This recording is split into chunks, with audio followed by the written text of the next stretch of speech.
Commit to being better.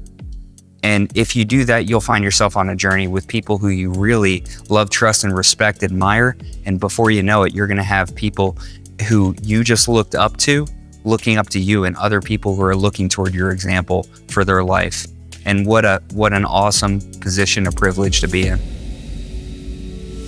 Hello and welcome. This is Brian Delaney with Unlock Potential, where we get together with top experts in their field who have simple, profound advice to help you and I live better lives, to be able to be more fit to serve the people around us and answer that question, the question that nags within all of us: how good can I be and how great can I make it for people around me?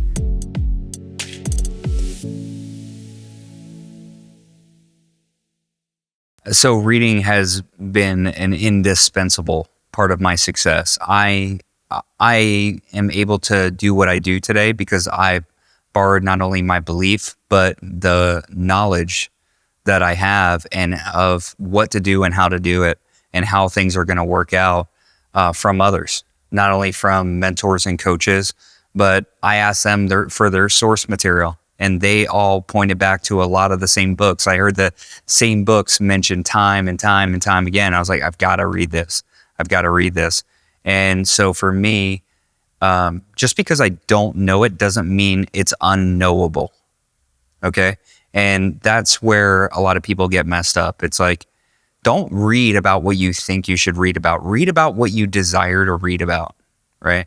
If you want to improve, especially when it comes to personal and professional improvement, most people's lack of success in an arena it can be pointed to the fact that they haven't read and they haven't become a better professional in that area. They have 8% desire, but they have 92% work habits. They have 8% desire when it comes to making a six-figure income, but then they have 92% knowledge, right? And so it's a myth that you don't have the same opportunity to learn as everybody else, right? There are still libraries, there are still opportunities, and books have become so ridiculously cheap anymore that it's crazy. You can get a Kindle subscription, you can get all that. But some people say, well, I'm a better listener. It's like, well, you're not a better retainer when you're a listener. Right. So for me, I think there's something really invaluable about reading a book and knowing when to pick it up and when to put it down. For me, as an example, I was just listening to the 48 Laws of Power, and I put it down almost immediately. It's not a book for me. It's not, I can tell the person's perspective when it comes to, I can tell the author's perspective. And while I honor the perspective that he's coming from, the ethic that sits behind that perspective is not going to be supportive of what I'm trying to get in my life. And I think there's a lot of wisdom in that book because I pulled a lot of things from that book, just from quotes and notes and that kind of thing. But for me, that's not where I'm going to invest my time. But I will invest my time in a book like Principles by Ray Dalio. This is a thick book that I took 11 to 12 months to read, and it became a study guide, a script for the new life and new business that I wanted to build here, right? Another great book is Viktor Frankl, Man's Search for Meaning. What an incredible book. What an incredible book. This man, as a psychotherapist, not only has he developed his own method for helping people to have better frameworks for thinking, but he did that in spite of being in Nazi internment during the Holocaust. I don't want to have to experience that, but I do certainly want to learn from somebody who experienced the depths of the human depravity and saw that he could become like that too, and that it was a choice not to, and how to get freedom on the other side of that by retaining your ability to choose rather than having your reactions being blamed on somebody else and giving away your power. Come on. Like he says in that book, he said, so many people waste their time asking life, what is the purpose of life, rather than understanding they're the ones who are being asked by life, not the askers. But life is asking all of us every single day, what's the purpose of you? How to win friends and influence people. There are nuggets after nuggets after nuggets of that in that book. And I have my son read these books because I want him to be equipped and empowered in order to know how to communicate with people most effectively so he can get his values across. Some people are like, well, I don't want to read books because I just want to be me. Well, how about instead of looking at a book as putting on layers in order for you to become acceptable, how about it's taking off layers in order to get down to your pure, dynamic, intuitive expression in the moment and allow people to see the real you and give you the words and the ways to communicate about it? How freaking cool is that? Why not read Communicators to learn how to communicate, right? There's so many phenomenal books out there, whether it's you want to grow yourself spiritually. You mentioned earlier the 4 Agreements. I love that. I love that book. It comes in a 3-pack set. And I've read all of those books, Mastery of Love, the 4 Agreements, and there's a third one that I'm missing, but it's really good. Echoes of the Soul. Some people might think this is corny on the spiritual side, but I love spiritual allegories like The Shack. I love books like that are entertainment and they feed my imagination. Elon Musk, whatever you feel about him, the guy personally, I love the fact that he's thinking about going to Mars. He knew he wanted to go to Mars and he's building a ship to do that or trying his damnedest. He's moved us toward electric cars, all of these things. He said that the well-trained, the well-developed imagination is the pathway from the present we have to the future we desire. And so it's not only reading nonfiction, it's reading those fiction books to develop our mindset. A mentor of mine, Edward Pritchett, who I've watched go on this incredible journey of just being toward the lower side of the middle class to above where most people can imagine. And I'm excited to interview him on here because he's going to have so much to share. But he talks about the impact for him of being able to associate with the right people through the books that he reads. You want to hang out with a Viktor Frankl, you want to hang out with a John Maxwell, you want to hang out with a Dale Carnegie, you want to hang out with these people who just have a insight and perspective on things because of the amount of years that they've lived that you can get without living those years or having to have those experiences. Borrow it from a book. And then the next action that you take after you read those 10 pages and you journal for 5 minutes or make your notes in the book, make sure that's different than the one you would have taken before if it's been problematic. Because that's where it really gets good. It's not only the reading, but it becomes the studying and the understanding and the integration. That's where things can really change. And you find a more precise way of being able to express yourself. You find a more precise way of being able to relate to other people because of those books. And Napoleon Hill, amazing. The War of Art by Stephen Pressfield, amazing. Incredible book. Coach, another book. All you can do is all you can do, but all you can do is enough. Another incredible book. I remember reading the whole Ayn Rand series. Incredible books for the just cultivating imagination, being able to dig in. Currently, I'm in another book that is it's 400 pages of short poems. I just read another book. It was a nonfiction book. It was called Short Nights of the Shadow Catcher. I got to journey with a guy who was the last guy to ever take a picture of Chief Seattle. I got to go on that journey. I got to see the ups and the downs of it through this book and cultivate my imagination of what it was like to be the first white person ever to have the ceremonial dances on record and have pictures of that.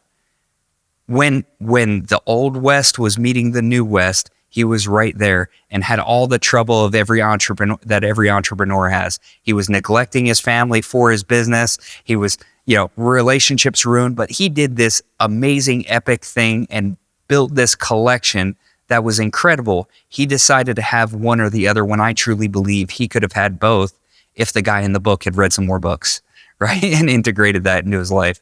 So why read books? I don't know. I'd have to have somebody else answer the question, why not read books? Do you hate fun? Like, do you hate knowing better stuff? Do you hate like being able to be precise? What most people do is they try and they try and they try, but never quite do. They never quite do. And I am absolutely convinced that in your life, just like mine, that your life and my life, it doesn't need more from us. It needs more of us. And how about let's use these books, this wisdom that we can borrow, this imagination that we can cultivate to start to shed the skin of the past and point our eyes in the direction where we're powerful, which is where our feet are planted and where they're walking currently, and show up in a bigger way in our life, because our lives don't need more from us. They need more of us. Your life needs more of you, not from you. It doesn't need a performance. It needs you to just show up and do so with some enthusiasm, like you were born and proud of it, right? And for me, sometimes the thoughts in here don't work, and I need words from other people to become thoughts in my head. And so I'm careful of what books I read. I take recommendations from people who I respect, but I work on the discipline of getting to the end of the book.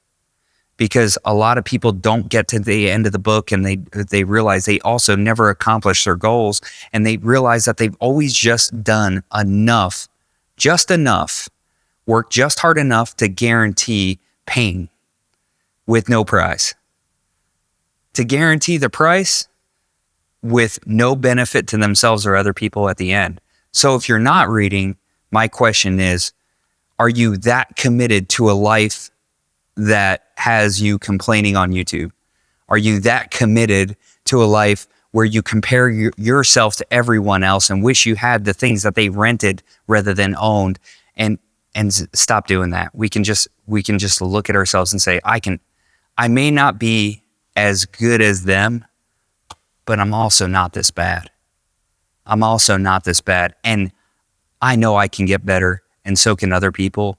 And before you know it, you'll start to believe in yourself and start to believe in other people and start to listen to other people and take their wisdom as your guidance, and it's going to become your experience, and you get to become a multiplier of these messages that actually give life rather than critique all the time, that actually give people hope rather than beat down on their dreams. And you can become a hopeful, enthusiastic person if you're willing to actually allow that to happen, one page at a time, one little note in the margin at a time, one extra thought that you may not have had that springs onto other thoughts. And then before you know it, you'll share those with other people. You'll get to share that wisdom with other people. So like I said it in another video, and a bunch of people got upset that if you don't read, it's the same as being illiterate. And there was quite a bit of noise around that. I'm just going to say it again. I'm going to double down on that. If you don't read, it's no different than not being able to read, because the experience for yourself and other people moving forward is going to be the same. So don't commit to being illiterate. Commit to being better. And if you do that, you'll find yourself on a journey with people who you really love, trust, and respect, admire. And before you know it, you're going to have people who you just looked up to, looking up to you, and other people who are looking toward your example for their life. And what an awesome position, a privilege to be in. Sometimes I'll be asked a question is, why do you go back and read these books from, from the early 1900s, early 1800s? Why continue to go back? Why would you read in the Bible for wisdom? Why would you go back to early writings from early people? How does that apply to you? And I think ancient wisdom is such an underutilized tool in our world. Like, depending on how far you go back, of course, look back to the 1900s, all of that writing that was in Think and Grow Rich was based on ancient wisdom and ancient writings, not only from the Bible, but Marcus Aurelius, by great thinkers who were in great times, who, if we truly get what they're saying, just in Marcus Aurelius's essays, the precision with which he thought and the application that he brought to the table, if that was written yesterday, I would believe it. I would believe it. And they were just essays to himself. He never expected anyone else to read it. These were his own thoughts that he wrote to himself, and we get access to those readings through not only the source material, but also books like Ego is the Enemy, right? Great book by Ryan Holiday. Awesome stuff. Everything we dig into, it is based on an ancient wisdom. For one, I don't know how to build a pyramid. I don't. I think I'm a very well-educated person, but somebody did at some point. They knew stuff I didn't know. I don't know how it happened, and I don't need to answer that question in order to learn from people who thought different than I did, who had thought about things for their whole life, who had done one thing for their whole life. Do you know that in a lifetime, there are people who only do one thing? They build, or they don't even get it all the way finished. I was in Barcelona, Spain a few years ago, and there's a church there called the Church of the Sacred Family, right? And that has been in progress for something like 600 years. 6 lifetimes from cradle to grave would not have gotten that church to the point where it is now. And the point where it is now, unfinished. There are people who work on sections of projects for their whole life. I want to read books from them because they know what they know to a point of detail, and they know it. It's so familiar to them that I want to learn from somebody who's a resident, not a traveler.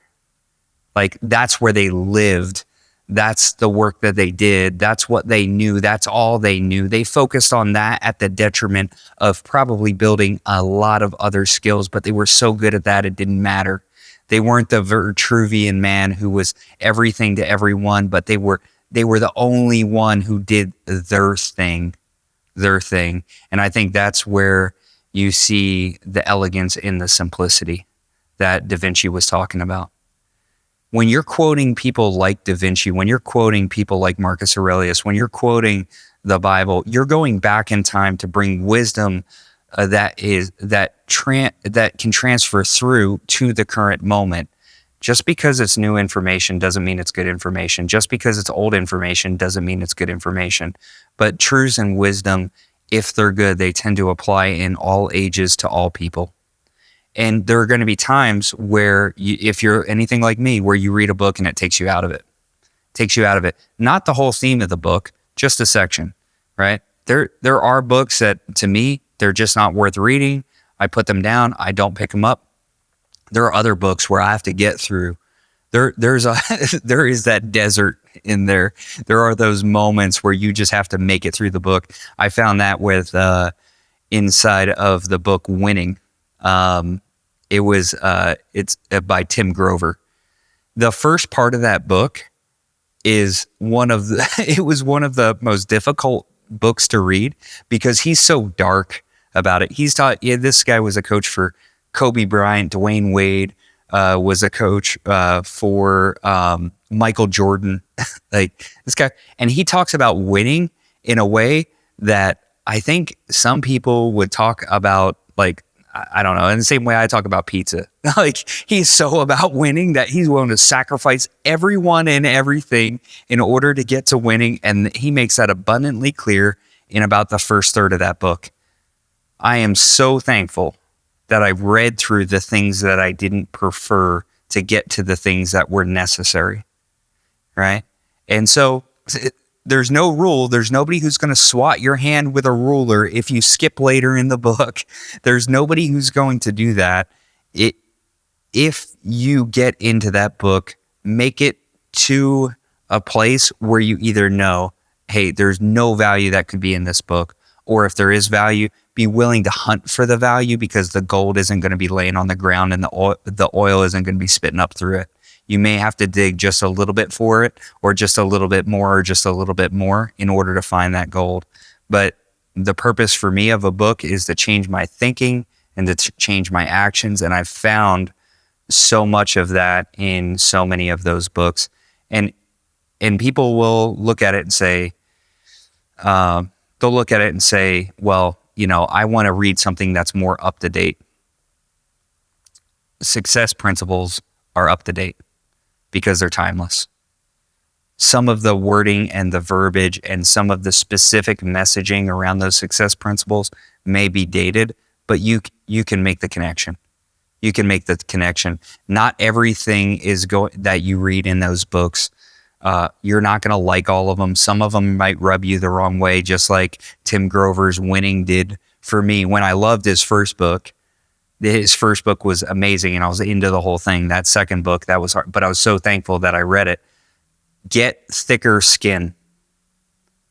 If you can't handle the wrong words in the right book, then you're not going to be able to handle the difficulty that comes with achieving the things that are absolutely necessary for you to achieve and for you to live a life's purpose, like Viktor Frankl says, so that nobody else could live it or duplicate it.